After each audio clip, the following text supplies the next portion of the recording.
ইফতারির পূর্ব মুহূর্তে দোয়া করুন, এটি ভুলে যাওয়া যাবে না। প্রতিদিন ইফতারিকে সামনে নিয়ে আমরা দোয়া করব, কারণ হাদিসে এসেছে সালাসু দাওয়াতিন মুস্তাজাবা, 3 ব্যক্তির দোয়া আল্লাহ তাআলার কাছে কবুল হয়ে যায়।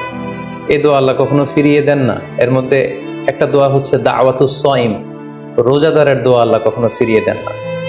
দাওয়াতুস সাইমি মাকবুল, এটা আল্লাহর কাছে কবুল হয়ে যায়। ঠিক ওই মুহূর্তটাতে আল্লাহ তাআলার সফট কর্নার খুব বেশি গ্রো করে, আল্লাহর রহমতের দরিয়ার মধ্যে একটা অভাবনীয় জোশ পড়ে যায়। আল্লাহ তাআলা এই দৃশ্যটাকে খুব দেখতে পছন্দ করে যে বান্দা সামনে খাবার নিয়ে বসে আছে, শরবত নিয়ে, পানীয় নিয়ে বসে আছে, ক্ষুধায় তৃষ্ণায় সে জর্জরিত, সে চাইলেই সামনে থেকে নিয়ে মুখে তুলে খাবারটা খেতে পারে, কিন্তু সে আমার ভয়ে খাচ্ছে না। তখন আল্লাহ তাআলা এই দৃশ্যটা দেখতে বড্ড পছন্দ করেন। ঠিক এই মুহূর্তে আপনি যখন বুদ্ধি করে আল্লাহ তাআলার কাছে চাইতে শুরু করবেন, কায়মনো বাক্যে চোখের পানি ছেড়ে, আপনি চাইতে দেরি হবে, এই দোয়া আল্লাহ তাআলার কাছে কবুল হতে দেরি হবে।